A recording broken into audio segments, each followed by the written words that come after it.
Bienvenue à toi dans cette vidéo, j'espère que tu vas bien. Ce qu'on va faire aujourd'hui, c'est analyser un petit peu des passages de vidéos d'entrepreneurs, d'investisseurs, voir s'il y a du bullshit ou si ce qu'ils peuvent dire peut avoir une part de vérité.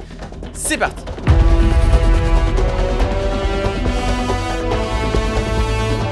Alors je t'ai sélectionné une dizaine de passages qui sont plus ou moins cool.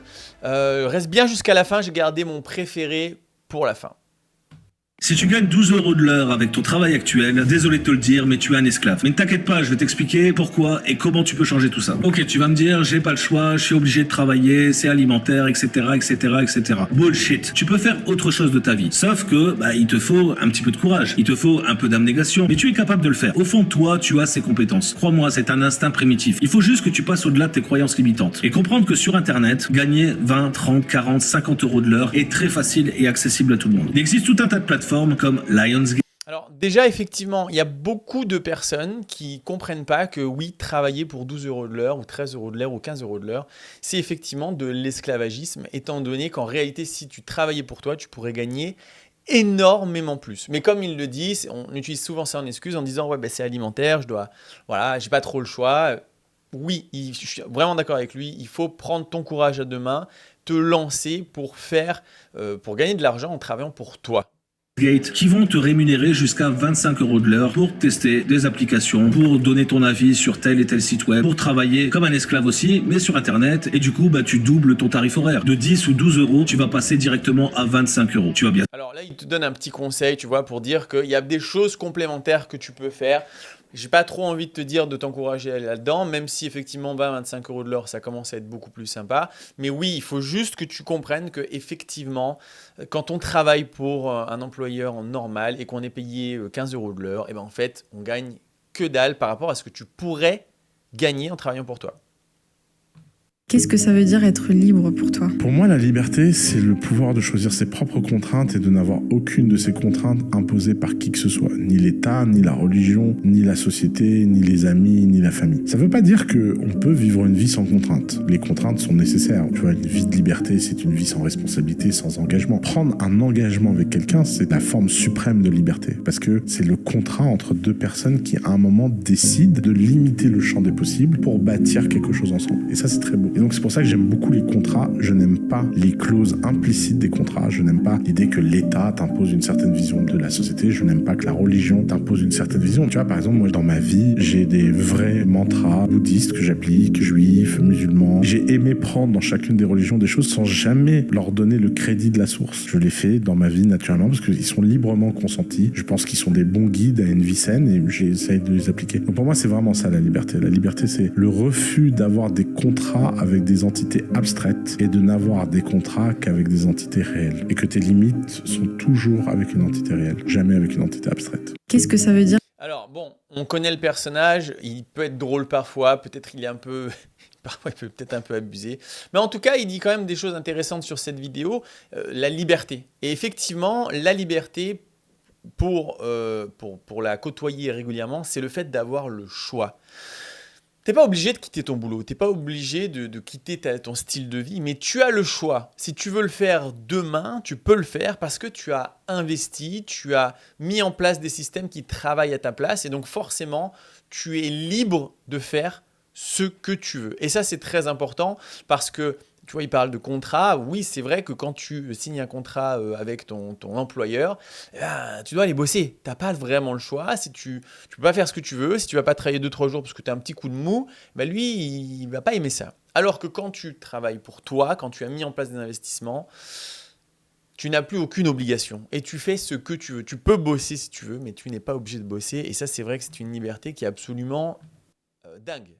Je sentais qu'avoir un patron, tu vois, ce serait pas forcément mon truc. Mais vraiment, là où j'ai remarqué que j'allais vraiment pas kiffer être dans le monde corporate, c'est la première fois que j'ai eu un stage. Donc j'ai fait un stage à Nestlé pendant l'été. Je devais avoir 16 ans, 17 ans par là. Je fais une semaine et j'étais là, wow. À partir de ce moment-là, je pense que les 2 années qui ont suivi, j'étais déprimé. J'étais vraiment déprimé parce que je me suis dit, en fait, tu vas être malheureux pendant au minimum les 10 prochaines années de ta vie. Je sentais qu'avoir un patron...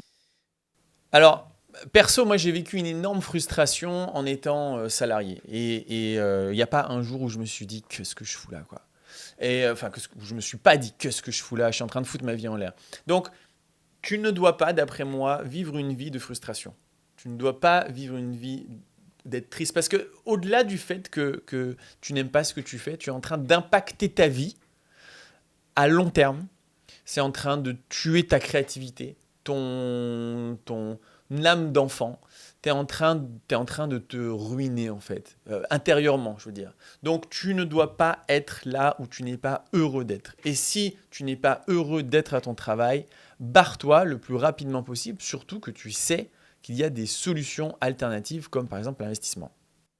La liberté est un choix. J'ai compris ça quand j'ai vu que même les entrepreneurs s'enfermaient dans une prison. Ils prennent des bureaux, des salariés, s'imposent des horaires épuisants et doivent se soumettre à leurs résultats comme un salarié à son patron. Et moi aussi je suis comme ça. Je m'enferme dans des choix qui m'emprisonnent et je me démène pour en sortir. En fait j'ai compris que la liberté, c'était pas naturel. C'est un choix. Un choix pour lequel il faut se défendre, un choix pour lequel il faut se battre constamment. Si vous choisissez d'être libre, vous allez rencontrer de la résistance. De la part des autres, parce que vous allez complètement être en dehors des clous, mais aussi de votre part, parce que la liberté fait peur. C'est beaucoup plus confortable de vivre une vie normale sans se poser de questions. Mais si vous êtes quelqu'un qui aspire à la liberté, vous allez tôt ou tard vous sentir enfermé dans cette vie. C'est pour ça que vous devez apprendre à être libre et j'ai décidé de dédier ce compte à ça. L'étude de la liberté sous toutes ses formes et comment vivre une vie libre et pleine d'aventures. Alors si ça te tente, abonne-toi pour ne rien rater et rejoins mon journal de bord sur Telegram en cliquant sur le lien dans ma bio. La liberté. Allez, on lui a fait une petite pub en passant. Effectivement, je connais pas mal d'entrepreneurs qui se font des horaires de bureau et qui se disent moi je bosse de 9h à 17h et finalement tu te dis mais quelle liberté as-tu gagné ? Aujourd'hui tu gagnes beaucoup d'argent mais malgré tout finalement tu es comme tout le monde. Et en même temps, de l'autre côté, quand tu essayes de pas être comme tout le monde, tu vas découvrir ça quand tu le feras à ton tour. C'est assez difficile parce que en fait, tu es tout seul.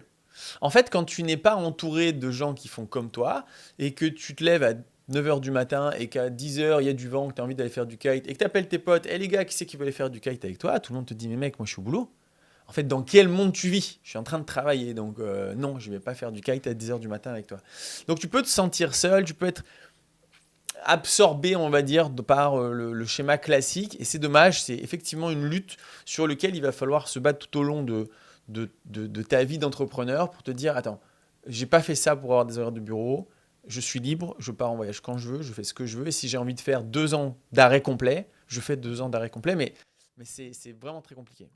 Si tu penses que la liberté, c'est avoir de l'argent, ne pas travailler ou circuler librement, tu te trompes. Selon le psychologue Alfred Adler, la liberté, c'est quand quelqu'un ne t'aime pas. Oui, si ta collègue de la compta bitch sur toi à chaque fois que t'as dos tourné, alors tu es libre. En gros, selon Alfred Adler, tous les problèmes sont des problèmes de relations interpersonnelles. Si on veut s'en libérer, il faut donc se libérer des relations interpersonnelles. Or, il est absolument impossible de vivre tout seul dans l'univers. Et donc le seul moyen d'être libre, c'est d'accepter de ne pas être aimé par tout le monde et de vivre sa vie sans chercher la reconnaissance des autres. Si quelqu'un ne t'aime pas, c'est donc la preuve que tu exerces ta liberté et un signe que tu vis en accord avec tes principes. Si cette philosophie t'intéresse... Alors je découvre les vidéos en même temps, je les ai pas, c'est quelqu'un qui me les a filées donc je les ai pas regardées avant. J'adore. J'adore. Ouais, il faut que Sophie de la Compta ne t'aime pas quoi. Il faut que tu te déranges. Et c'est vrai que c'est jouissif en fait de dire mais t'es obligé de faire ça et de dire toi ouais, moi non, je suis pas obligé, je fais ce que je veux. Bon bref, j'aime beaucoup ce concept mais c'est vrai que tu vas te déranger. C'est évident que tu vas déranger. Moi, je sais qu'à titre privé, j'ai même arrêté dans mon entourage perso proche de parler de ce que je fais, de comment va mes business, de comment vont mes business, de comment je fais pour partir en vacances tout le temps. Je reste très discret et finalement, vous qui me regardez sur les réseaux, êtes plus au courant de quand je pars en vacances que mes propres potes. C'est triste, mais en même temps, c'est comme ça. Et finalement, je viens d'apprendre à l'instant que c'est plutôt bon signe. Ça veut dire que c'est la bonne voie de la liberté. Je suis parti à la mer un mercredi matin. Pas parce que c'était prévu, mais parce qu'il faisait beau et que je pouvais. C'est un privilège qu'on oublie parfois quand on est à son compte. Celui d'organiser sa vie autour de la météo. Pendant que d'autres sont coincés dans des open space à la moquette grise à négocier des deadlines, je me baladais sur la plage, un podcast dans les oreilles, pipa gambadant joyeusement à mes côtés. J'ai bossé 1 heure dans le train, j'ai tourné une vidéo sur la plage, puis plus rien. Pas d'obligation, pas de Google Meet, pas de bruit. Juste l'impression douce de vivre comme je l'avais imaginé à mes débuts. Quand j'en ai parlé à ma mère, elle m'a dit qu'elle avait hâte d'être à la retraite pour pouvoir faire pareil. Mais si tu travailles à ton compte, pas besoin d'attendre la retraite. Réserve-toi un jour au soleil, en pleine semaine. Autorise-toi à exercer ta liberté. Parce que finalement, le vrai luxe, c'est peut-être juste ça. Alors, la fameuse retraite. Alors, la retraite, effectivement, c'est... Bon, déjà, c'est un rêve qu'on vous donne que vous n'aurez pas. Parce que, en fait, quand vous serez à la retraite, vous serez vieux, vous serez fatigué et vous ne pourriez pas faire les mêmes choses que vous ferez aujourd'hui. Donc, quand on travaille pour soi, la retraite, on s'en contrefiche parce qu'on va gagner beaucoup plus d'argent que quand on travaille pour quelqu'un d'autre. Et donc, on n'a pas besoin de tes 2000 € par mois de fin de vie. On a construit tout au long de notre vie suffisamment de choses pour avoir beaucoup plus que ça et de pouvoir dire je me casse en fait pendant 1 an, 2 ans, 3 ans, 1 mois, 2 mois, 3 jours, 10 jours, comme j'en ai envie au moment où je veux. Donc effectivement, c'est marrant quand il dit au début de la vidéo, quand on est libre, on regarde la météo, mon organisation de la semaine est autour de la météo. S'il y a du vent, c'est forcément une journée off. S'il fait beau pour aller faire du vélo avec les copains, c'est une journée off. Et si j'ai le temps, je travaille. Et ça, c'est vraiment quelque chose qui va vous donner beaucoup de satisfaction et de plaisir dans la vie.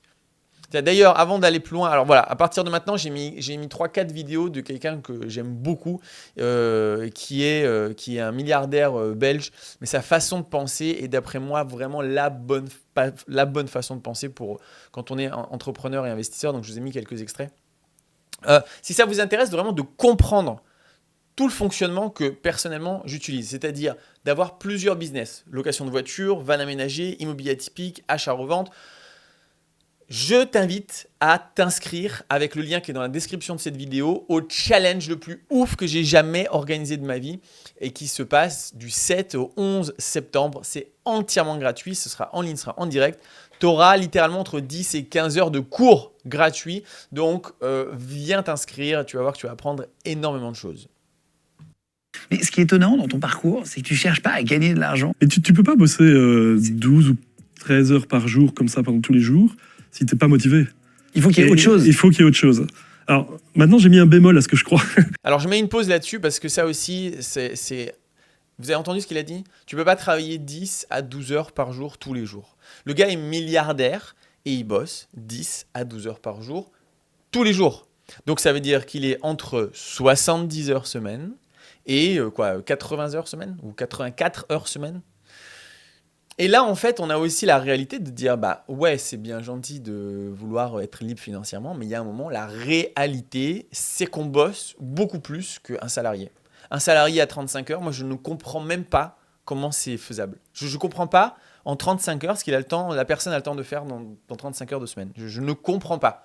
Donc ça, c'est une réalité. Bosser 35 heures semaine ne va pas t'apporter la liberté financière, ni la richesse.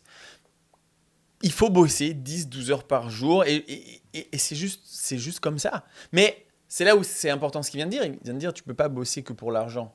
Non, tu as quelque chose d'autre qui t'anime, qui fait que souvent, quand on bosse 12 heures par jour, on arrive le soir, on s'endort, le corps te dit stop, tu es fatigué. Et tu te dis putain, ça fait chier, j'avais envie de bosser encore 5 heures. Jamais de la vie au travail, tu dirais ça. Parce qu'il y a quelque chose d'autre qui t'anime. Une passion, une envie, un jeu. Pour moi, c'est le jeu. J'ai l'impression que je joue à un jeu et que je trouve plein de solutions. Il y a des problèmes, il faut régler des problèmes. Donc ça m'éclate. C'est un jeu vidéo. Je suis en train de jouer à un jeu de stratégie, mais grandeur nature. Donc, effectivement, la réalité, c'est qu'on ne bosse pas 35 heures pour mettre en place les choses. Ça, il faut vraiment en être conscient pour sortir un peu du rêve. Il y a quelques mois, j'ai interviewé un youtubeur super célèbre en Inde. Et je lui demandais, mais c'est quoi ta motivation? Et lui, il m'a dit, moi, je veux être riche. Je veux faire un max de blé. ma vision, c'est juste ça. Je travaille pour l'argent, le reste, je m'en fous, je vends des trucs, mais je veux être riche. Et moi, je lui réponds, mais c'est pas possible. Et lui, il me répond, mais en fait, tu comprends pas parce que t'es européen. Ouais. Et il avait raison. Et sur le moment, j'ai Quand t'as pas à manger dans l'assiette, je pense qu'il y a un autre truc. Ouais, il me dit, moi, j'ai toute une famille, j'ai 3 générations à payer. Moi, le niveau d'études de mes enfants va dépendre de ça. Mon niveau, j'ai pas de retraite, et donc évidemment ça change la donne. Alors, qui arrive le plus dans les investissements, dans l'entrepreneuriat, de ce que j'ai rencontré, des gens que j'ai rencontrés, c'est ceux qui ont la niaque, c'est ceux qui ont été en galère, c'est ceux qui n'ont pas eu d'argent. Et à l'inverse, tous ceux qui ont été dans un confort que papa, maman avaient donné, mais un confort simple, c'est-à-dire, tiens, je t'achète la voiture, et puis tiens, je te paye le loyer. Et bien ces gens-là n'arrivent pas avoir la niaque. Et là, on voit bien l'extrême, hein, c'est-à-dire qu'il est en Inde et le gars doit payer 3 générations, l'école n'est pas gratuite, et bah, là, du coup, lui, il veut travailler pour l'argent à fond. Donc, on peut être souvent jaloux de dire « Ouais, mais toi, tu es issu d'une famille qui a un peu d'argent. » Sachez que c'est un vrai désavantage d'être issu d'une famille qui a d'argent que d'être issu d'une famille qui n'a pas une thune, parce que ça vous enlève quelque part un peu la niaque. The first thing, if you're going to make money, is that you're not going to get rich renting out your time. Even lawyers and doctors who are charging $300, $400, $500 an hour, they're not getting rich because their lifestyle is slowly ramping up along with their income, and they're not saving enough. They just don't have that ability to retire. So the first thing you have to do is you have to own a piece of a business. You need to have equity, either as an owner, an investor, shareholder, or a brand that you're building that accrues to you to gain your financial freedom. Alors, je traduis pour les zéro anglais. Il est en train de dire que c'est pas en devenant riche, enfin tu deviens pas riche parce que tu échanges ton temps contre de l'argent. Même les plus hauts salaires, les docteurs, les avocats ne deviennent pas riches en échangeant leur argent, mais en investissant. Voilà, tout simplement. Et c'est vrai que bizarrement, je connais des docteurs qui gagnent en fait beaucoup moins que des petits investisseurs. Tout simplement parce que le docteur, il doit aller bosser. Ouais, il a 10 000 euros par mois. Alors, ça peut faire rêver, mais il doit aller travailler tout le temps. Et il y a des investisseurs, ils sont à 10, 15 000 balles par mois. Ils n'ont pas besoin d'aller travailler, ils ont juste investi. Donc, vraiment, valoriser énormément plus l'investissement que le travail, peu importe le salaire. Souvent, on me dit « Ah oui, où est-ce que je pourrais aller travailler en tant que grutier? Dans quel pays ?» Mais ne travaille pas en tant que grutier. Investis. Va à McDo, prends un CDI, achète un appartement, commence à investir, fais de la location de voiture, fais du van, investis, et là, ça va vraiment changer les choses. Si tu gagnais 1 million d'euros aujourd'hui et que tu n'avais rien, qu'est-ce que tu ferais et comment tu redispatcherais? Alors, je vais commencer par le plus facile. École et enfants, c'est le plus important. 500 euros. Bah, l'avantage, c'est que ça coûte pas cher en Belgique. L'éducation est gratuite, donc à mon avis, 1 000 euros pour l'année, je vais m'en sortir. D'accord. Vacances et loisirs, bah, il va me falloir une voiture. 20 000 euros. Très bien. Une femme, 2 enfants. Une femme, 2 enfants. En Belgique, allez, 7-8 000 euros pour l'année. Donc, petit loyer, tu mets pas beaucoup dans l'immobilier? Non, je loue. Parce que si... En gros, mon objectif, si je redémarre, ça va être ça, c'est investir. Et investir dans moi, recréer quelque chose, une société, etc. Où là, je vais mettre quasiment tout. D'ailleurs, on peut y aller. Hop, boum. Par contre, il va me falloir un petit peu de vacances et loisirs, notamment le resto et des choses comme ça. Ça c'est quand même... C'est ton kiff Les vacances, pour moi, on fait des randonnées dans les Alpes, ça me va très bien. Donc c'est surtout si je démarre, je vais pas perdre de l'argent là-dedans. Bon, je peux pas diviser le billet, mais on va mettre 500 euros quand même. Si tu gagnais... Donc, vous voyez un petit peu le move qui vient de se passer là? C'est quand même hyper intéressant. On lui dit, tu as 1 million d'euros. Il a mis dans quoi? En fait, son style de vie est extrêmement pauvre. 1 000 euros pour l'école, juste une petite voiture, et 7-8 000 euros pour tenir l'année. Et il est locataire. Et tout le reste, il l'a dit, il investit. C'est effectivement la mentalité qu'il faut. Et je pense qu'une énorme erreur, c'est dès qu'on commence à gagner de l'argent, d'augmenter son style de vie. On s'achète une voiture sympa, on s'achète sa résidence principale. On fait ce genre d'erreur, alors que quand là on voit, le gars est milliardaire, il sait de quoi il parle quand même. Il met l'intégralité de son argent dans sa boîte, ou dans l'investissement. Allez, une petite dernière pour la route. Alors, c'est un peu cadré différemment, mais j'ai trouvé que ce passage très important. J'ai pas beaucoup d'argent sur mon compte banque. J'ai ce qu'il faut, mais pas beaucoup. Je possède pas de maison. J'ai une voiture, mais c'est une petite voiture de société. J'ai pas... je vais pas claquer de l'argent en vacances. Si je vais en vacances, je fais une rando, quoi. Attends, t'as pas acheté de maison? Bah, je vis dans la maison de ma femme, maintenant. C'est vrai? Oui. Bah, c'est bien, enfin. Non, mais attends. C'est-à-dire qu'elle a payé une maison et... Non, mais dans le sens où tu t'es même pas acheté de maison alors que t'as une boîte qui fonctionne bien. Non, mais j'ai pas besoin. Et en fait... Mais c'est exceptionnel, t'es hors norme, c'est génial. Non, je crois qu'il y a plein de gens comme moi. Non, parce que, bah oui, mais... Peut-être pas ceux qui viennent dans les plateaux télé. Mais... Tu sais, non, pas forcément, mais dans le sens où parfois, oui, t'as toujours des mecs qui ont des grosses voitures qui veulent montrer, alors qu'en fait, ils font beaucoup... Enfin, ils ont une boîte qui est bien moins grosse que la tienne. Oui. Ils vont essayer d'avoir... Tu as quoi comme voiture? J'ai une BM série 1. Bon, c'est pas grave. BM série 1. Le mec a une BM série 1. Il a été locataire pendant quasiment tout le temps. Et aujourd'hui, il vit chez sa femme. Il n'a même pas acheté de maison. Ce gars pèse. Il a une entreprise qui fait qui pèse 7 milliards. 7 milliards, il est locataire. Il a une vieille voiture qui est une série 1. On a vu que quand il faisait des vacances, il fait des randos, c'est gratuit.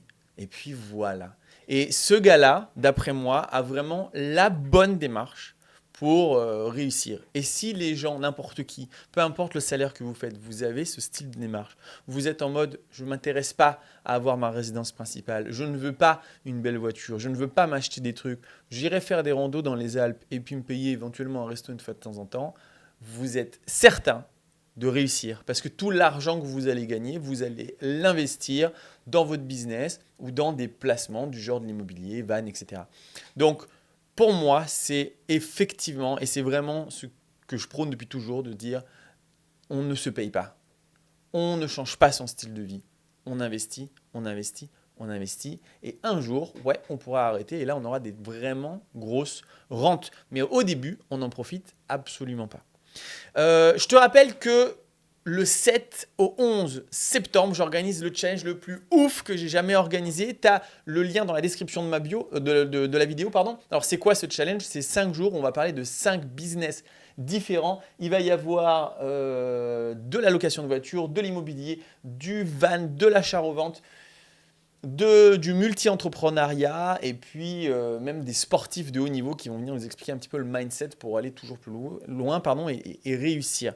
C'est entièrement gratuit, tu es obligé de t'inscrire, ce ne sera pas en live ici sur YouTube. Donc inscris-toi et tu vas assister à l'événement le plus ouf pour cette rentrée qui va te donner des ailes pour ton année 2026 et fin 2025 pour réussir tout ce que tu dois réussir au niveau de l'entrepreneuriat et de l'investissement. Je te laisse pour aujourd'hui. Pas de transformation parce que j'ai oublié d'y réfléchir. On se voit la prochaine fois. Ciao.